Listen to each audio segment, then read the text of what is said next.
Bonjour à votre seigneurie. Bon, monsieur Charles, quelle nouvelle y a-t-il à la nouvelle cour? Monsieur, il y a des nouvelles à la cour que les vieilles nouvelles. C'est-à-dire, le vieux duc est banni par son jeune frère, le nouveau duc. Et avec lui, se sont exilés 5 seigneurs dévoués.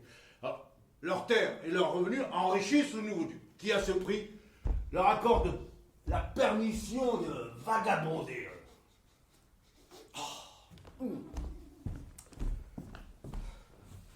Et où va vivre le vieux duc? Ah bon, on dit déjà qu'il est dans la forêt des Ardennes avec maints joyeux compagnons, et que tous vivent là comme le vieux Robin Hood d'Angleterre. On dit que nombre de jeunes gens affluent tous les jours auprès de lui.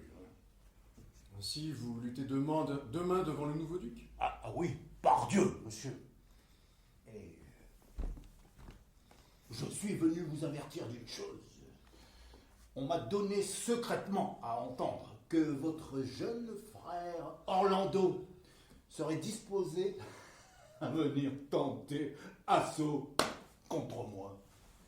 Demain, c'est pour ma réputation que je lutte, monsieur. Et celui qui m'échappera sans quelques membres brisés s'en tirera bien heureusement. Non, votre frère est bien jeune et bien délicat. Aussi, par affection pour vous, je suis venu vous avertir afin que vous puissiez ou l'en détourner de son intention ou vous bien préparer au malheur qu'il encourt. Demain, c'est lui-même qui l'aura choisi et tout à fait contre mon gré. Charles, je te remercie de ton affection. Ah. Moi-même, j'ai eu avis des desseins de mon frère et j'ai fait tous mes efforts pour l'en dissuader. Ah. Mais il est résolu. Te le dirais-je, Charles, c'est le jeune gars le plus obstiné de France. Un ambitieux, un fourbe et un lâche qui conspire contre moi, son frère par la nature. Ainsi, âgé t'avise. Ouais. J'aimerais plus que tu lui rompisses le cou qu'un doigt. Ouais. Et tu feras bien d'y prendre garde. Ouais. Car si tu ne lui ménages qu'un succès léger, ou s'il n'obtient pas sur toi un éclatant succès, il emploiera le poison contre toi. Il te fera tomber dans quelque perfide embûche. Il ne te lâchera pas qu'il ne t'ait ôté la vie par quelque moyen indirect. Je te l'affirme. Et je parle presque avec larmes. Il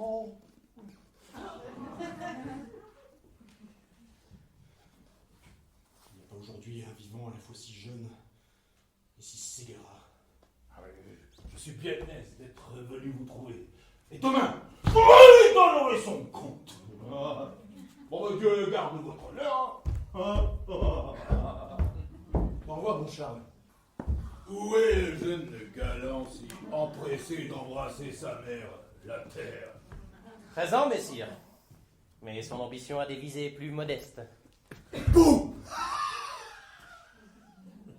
Vous arrêterez à la première chute. Que votre grâce soit tranquille. Ah. Ça. Stop!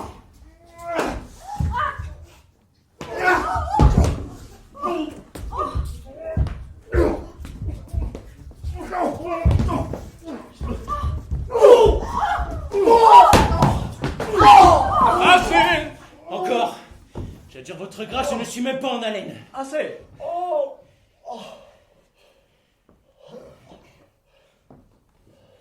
Comment es-tu, Charles?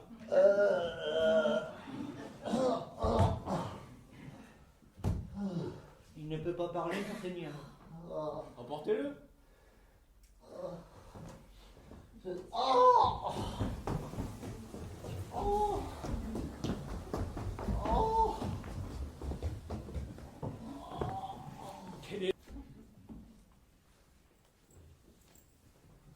Que celui qui sous l'arbre vert aime s'étendre avec moi et moduler son chant joyeux d'accord avec le doux gosier de l'oiseau, vienne ici, vienne ici, vienne ici.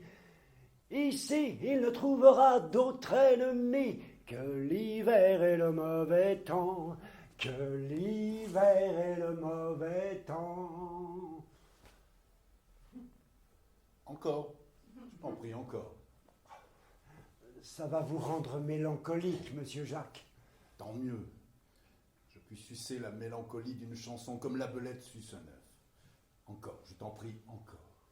Soit, à votre requête, plutôt que pour mon plaisir. Si je dois remercier quelqu'un, ce sera toi.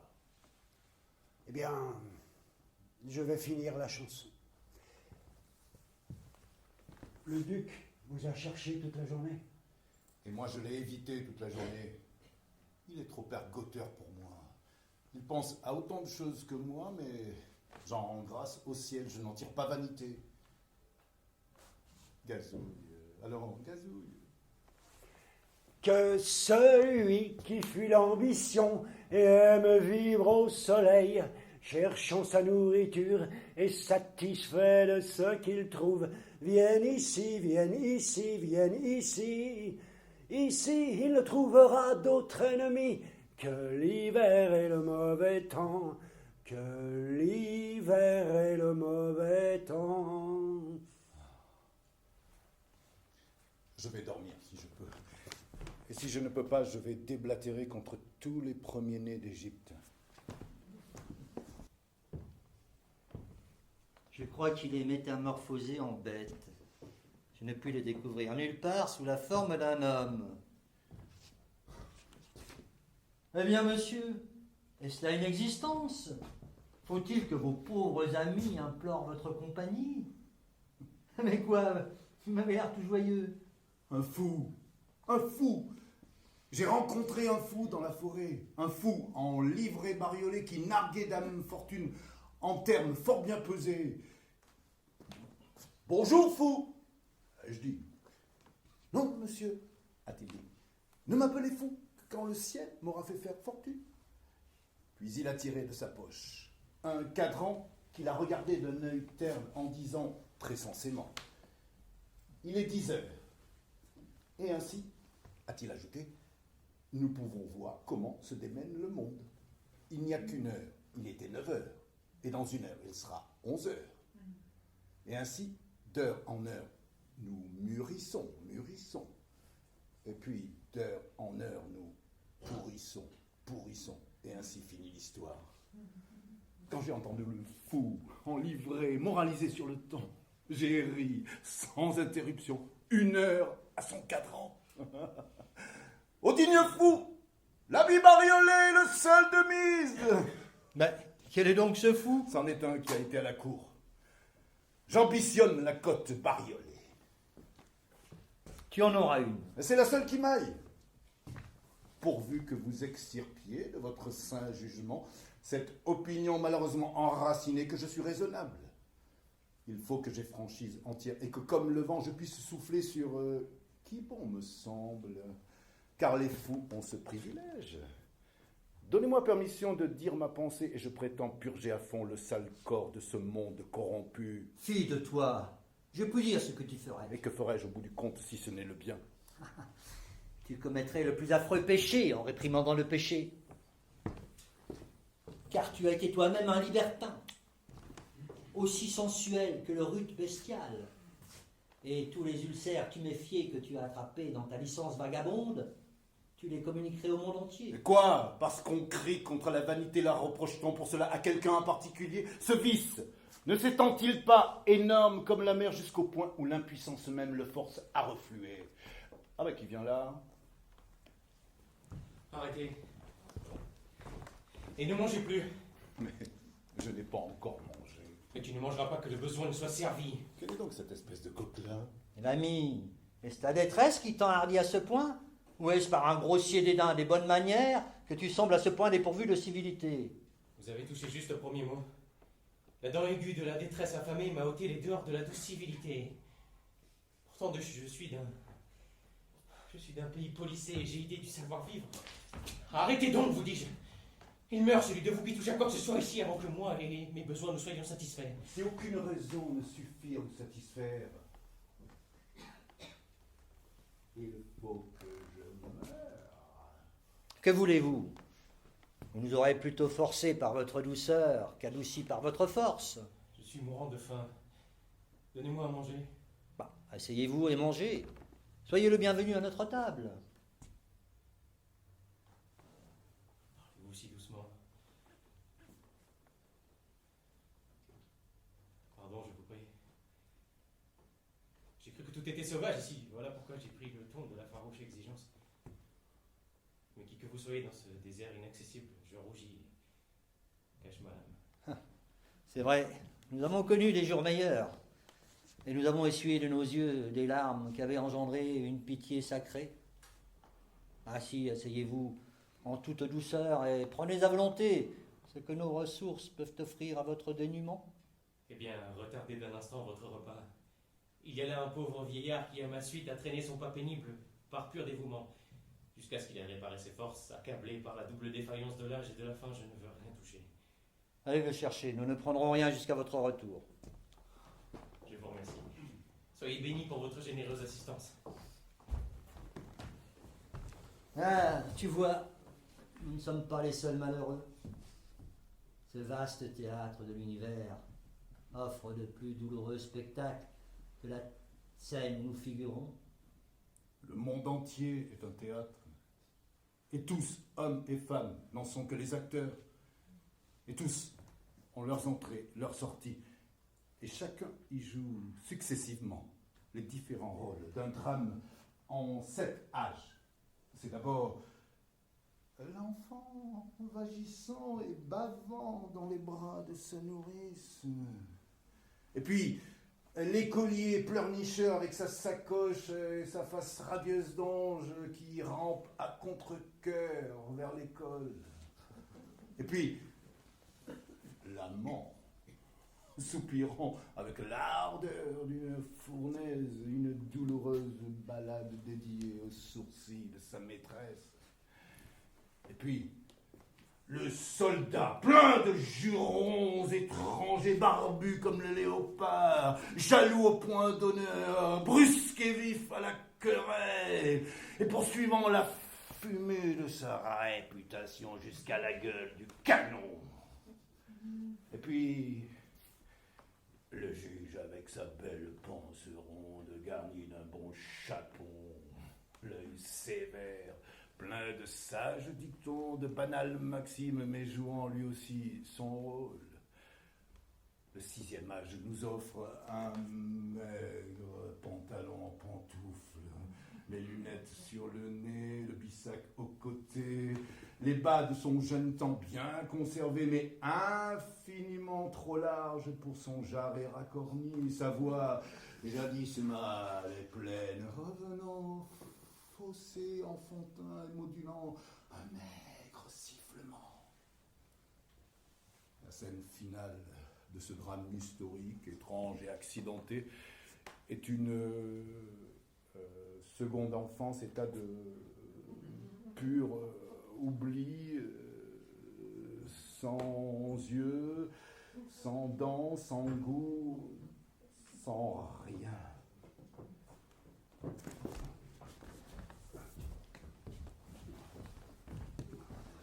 Soyez le bienvenu. Déposez votre vénérable fardeau et faites-le manger. Je vous remercie de tout cœur pour lui. Vous faites bien. C'est à peine si je puis parler. Et vous remercier pour moi-même. Soyez le bienvenu. Allez, à table. Je ne peux vous troubler encore en vous questionnant sur vos aventures.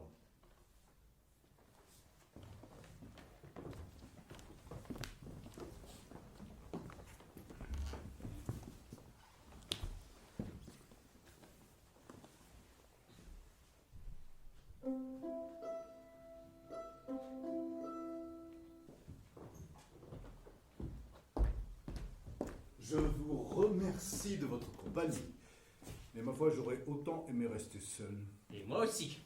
Cependant, pour la forme, je vous remercie également de votre société. Dieu soit avec vous. Mais rencontrons-nous aussi rarement que possible.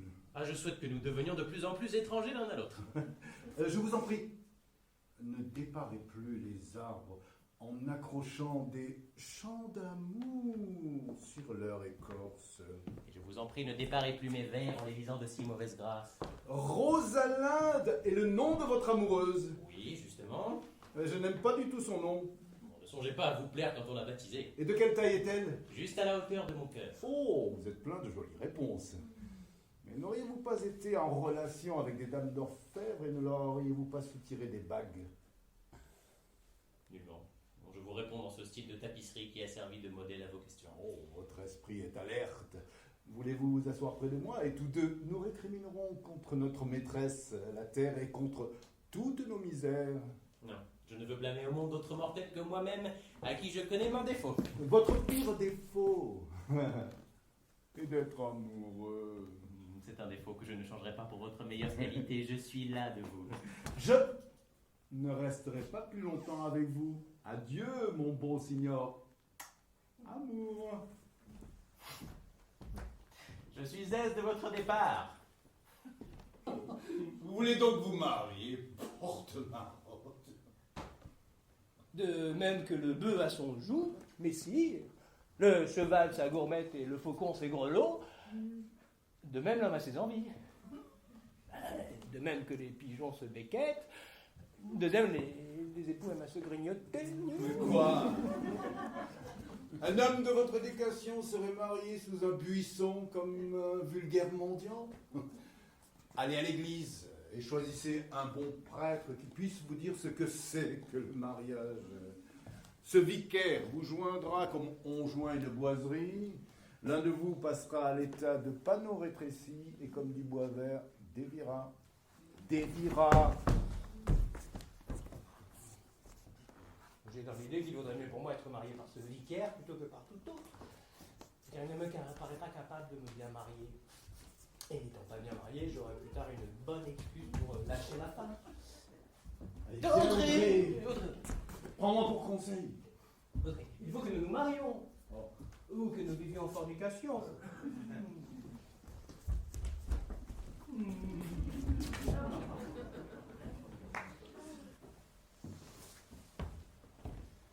De grâce, joli Jouvenceau, lions plus intime connaissance. On dit que vous êtes un gaillard mélancolique. Ah oui, mais je n'ai ni la mélancolie du musicien, laquelle n'est que fantaisie, ni celle du courtisan, laquelle n'est que vanité, ni celle du soldat, laquelle n'est qu'ambition, ni celle de la femme, laquelle n'est qu'affaîtrie, ni celle de l'amant, laquelle est tout cela. Mais j'ai une mélancolie à moi.